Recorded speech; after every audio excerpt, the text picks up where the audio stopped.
have come to believe that the best description of stress and strain in the executive world that I know now is not, believe it or not, overwork or desire for overproductivity or the push for stretch goals. Those things are there and they are stressors as well. And the stressors are not even all those people who work around us, some of which we like and we don't like. We'll talk about some of those in a minute.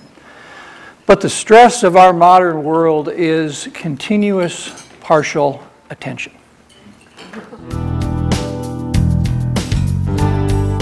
I'm interested in effectiveness, personally and professionally. And our interest in alphas is because they seem to be in key positions where their effectiveness would be very, very useful, and where at times the very traits that make them effective can be liabilities and make them ineffective. Or should we be talking about us? I think there is an identity of being an alpha male, and I like to call it an identity because I believe that it is a suit of clothing.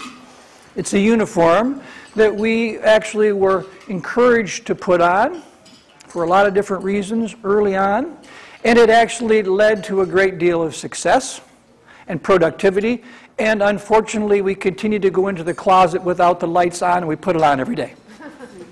Okay? It is useful to both appreciate, become aware of, and applaud the alpha within us, the alpha around us that we're working with, and if we are one of those alphas, to tweak it in a way that makes it even more highly functional. Alphas are competitive, male or female. That means that they like to get results, and actually they like to get results that are better than anybody else. Something in this alpha identity is angry, assertive, aggressive. Okay? It is wired hot. Okay? It is passionate. The third one is urgency, impatience.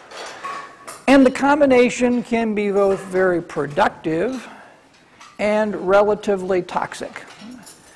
Alphas tend to believe that aggressiveness and hostility and even anger is an influence skill. They tend to be wired up to use aggressiveness and hostility as a way of getting results, getting things done, or just a way of bringing their opinion and their added value into the world. A common misperception is that actually a physician, and particularly a surgeon,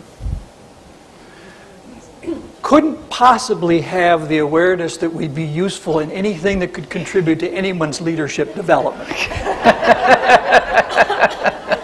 That is a pretty phenomenon. I think some people probably think that. And the kernel of truth in that, it's been quite a journey. Okay? That it has taken a way of stripping away some of the identities that go along with that in order to get an awareness that would help me be effective in what I love to do, and that is to help people change. So commanders, if you have some of this in you, need to develop the skill of both asking questions but doing check-ins. Hey, I saw myself get pretty passionate in that situation. I think I was right on the money, don't you? But I just thought I might tweak my awareness just a little and check in on this. Did it really come across? Or do you think what we decided in that meeting is actually a sustainable decision, or did everybody just say, you know, this meeting will be over, so we might as well just raise our hands and say yes? I sometimes exaggerate the extent of my experience. The legend in my own mind comes through occasionally. I try to cover up problems until I find a way to solve them. See, this goes along with not wanting to say I don't know.